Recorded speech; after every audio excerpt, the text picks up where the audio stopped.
Sean bienvenidos, soy la doctora Jimena Aguilar y hablábamos de la artritis reumatoidea.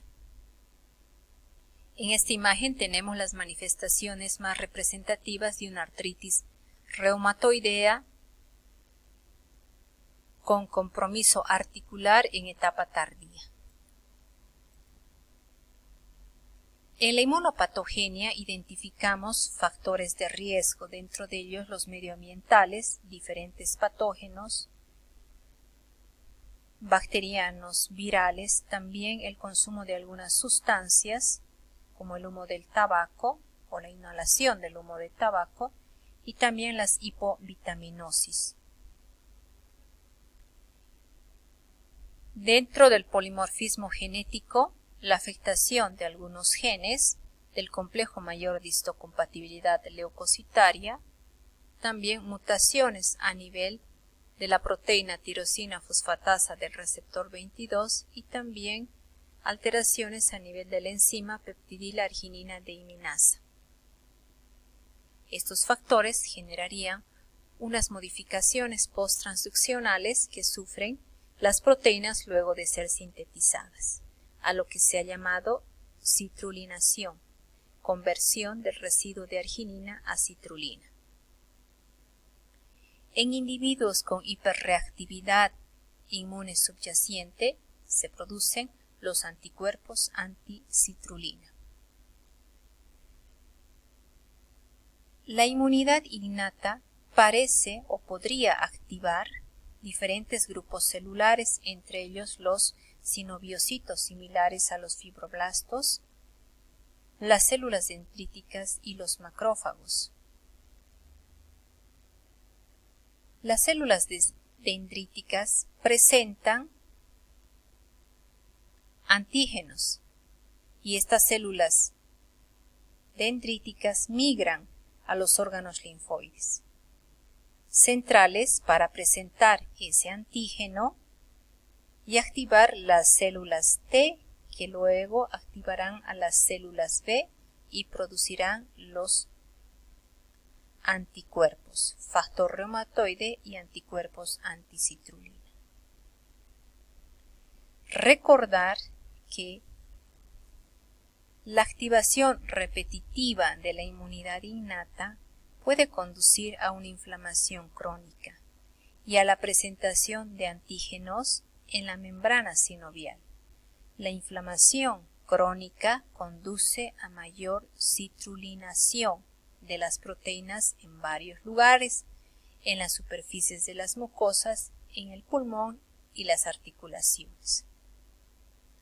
Se ha visto que en etapa tardía, muchos tipos celulares, entre ellos los linfocitos T y los sinoviocitos similares a los fibroblastos, son capaces de activar a los osteoclastos a través de diferentes activadores, por ejemplo, el activador del receptor del factor nuclear y el activador del receptor del sistema ligando, y producir la lesión ósea que nos llevaría hacia la destrucción de la articulación.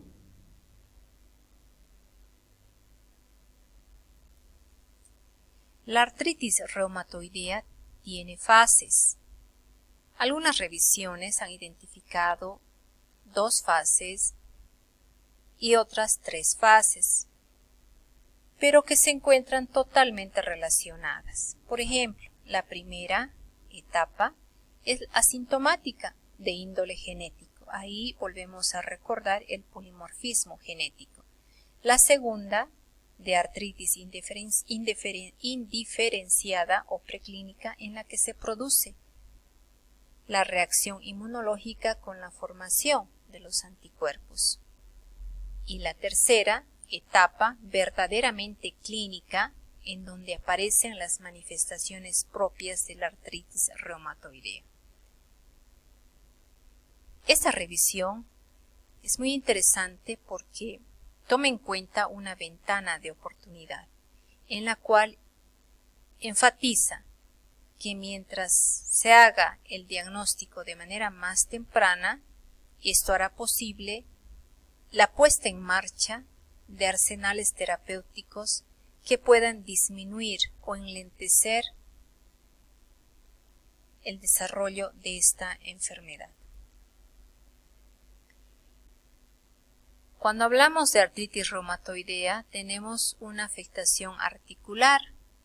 Dentro de esta afección articular, esta tiene características, por ejemplo, de ser poliarticular, una tumefacción sin eritema, que es simétrica, que presenta dolor al movimiento, afecta a las articulaciones pequeñas, especialmente de manos y pies, y presenta además una rigidez matutina mayor o igual a 1 hora. Identificamos las articulaciones más frecuentemente afectadas, las metacarpofalángicas, la de la muñeca, las interfalángicas proximales y las metatarsofalángicas. En etapa avanzada identificamos en la parte inicial diferentes deformidades, por ejemplo la deformación en seta, el dedo en ojal, el dedo en cuello de cisne, los dedos en ráfaga y el pie triangular. También puede haber otras afectaciones, por ejemplo la rodilla, y esta afectación es muy invalidante. La columna, rara vez la dorsal, aún más la lumbar, pero sí a nivel cervical con subluxación atroaxoidea. Recordar la rigidez cervical que presenta el paciente. Afectación temporomandibular, cricoaritenoidea, generando disfonía, y la afectación de los huesecillos del oído, generando sordera. También tenemos afectación extraarticular, por ejemplo, los nódulos reumatoideos, presentes en el 20 al 30%. Generalmente son asintomáticos y se encuentran localizados en zonas de roce.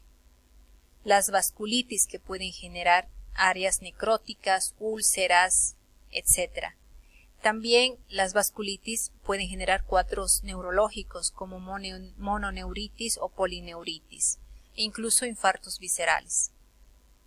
Afectación pleuropulmonar, pleuritis con derrame pleural.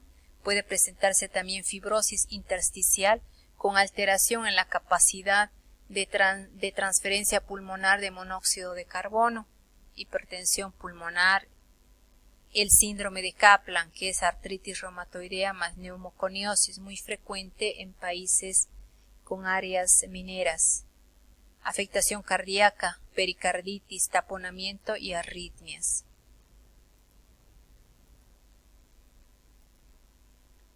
Afectación neurológica, las vasculitis, por compresión, síndrome del túnel carpiano, tarsiano, cervical, ocular, las epiescleritis.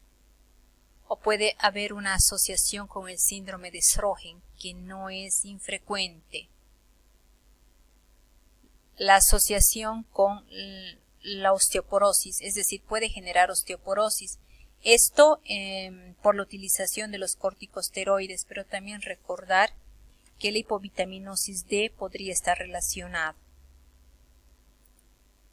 El síndrome de Felty, esplenomegalia más citopenias.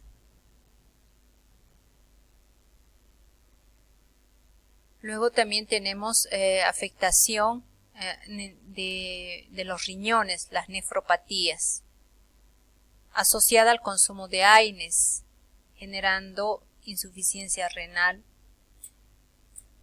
Luego también tenemos, puede generar también síndrome nefrótico, glomerulopatías por los fármacos o glomerulopatías por la vasculitis. En esta imagen vemos diferentes radiografías en las cuales podemos identificar las lesiones. Esta patología presenta erosión marginal, puede presentar la desviación de los dedos del pie, estos son los dedos en ráfaga. Aquí tenemos el cuello de cisne. También podemos identificar la osteopenia en relación con la hipovitaminosis D y la utilización de corticosteroides junto con erosiones. Para recordar, indicamos que la artritis reumatoidea por lo general afecta a las articulaciones de manera simétrica, especialmente las articulaciones pequeñas.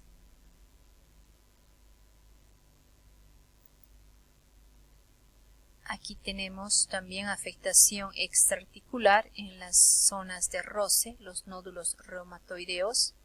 Indicamos también cuando se trata de la afectación de la articulación o de las diferentes articulaciones en columna, es muy raro a nivel dorsal y más aún a nivel lumbar, pero a nivel cervical son frecuentes. Aquí identificamos la subluxación ateloxoidea, los nódulos reumáticos, etc. Afectación en relación a las vasculitis. Hablamos de la fibrosis intersticial.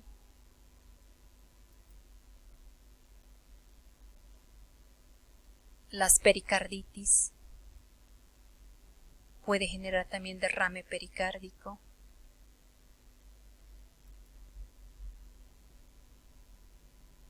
En la radiografía podemos identificar tumefacción de las partes blandas, la osteopenia, las erosiones óseas, que tienen mal pronóstico si son precoces. Las luxaciones y subluxaciones, pero también en etapa inicial la radiografía puede ser normal. Y la resonancia magnética tiene mayor sensibilidad. Aquí tenemos las erosiones óseas y la osteopenia.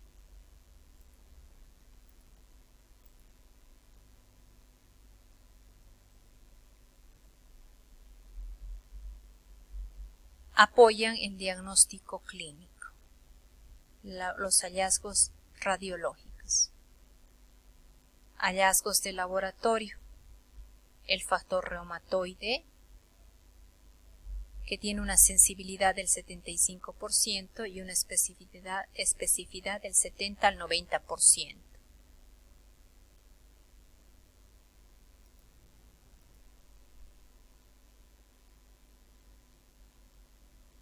Nos ayuda para confirmar el diagnóstico en un paciente con clínica sugestiva.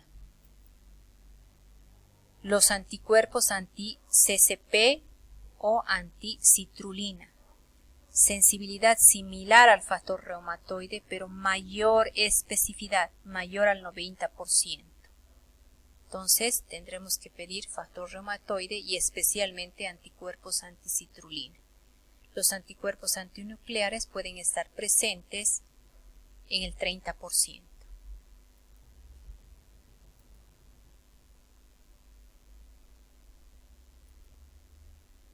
Aquí identificamos factores de mal pronóstico, el hecho de ser mujer en relación con esa predisposición por el componente hormonal, la edad avanzada, la afectación de la radiografía desde el comienzo, la presencia de factor reumatoide y anticuerpos anticitrulina y reactantes de fase aguda muy elevados, la presencia de nódulos reumatoideos, nivel socioeconómico disminuido y afectación de varias articulaciones. ¿Cuáles son los marcadores de actividad? El volumen de sedimentación globular, PCR, ceruloplasmina, aptoglobina, marcadores de rotura del colágeno. La esperanza de vida se ve afectada por infecciones, por hemorragia gastrointestinal y enfermedades cardiovasculares. Aquí tenemos algunos criterios que están en relación, más bien que nos ayudan a hacer el diagnóstico, ¿no? Pero han sido definidos como criterios de clasificación. Tenemos los criterios ARA antiguos y los últimos criterios que fueron publicados el 2010.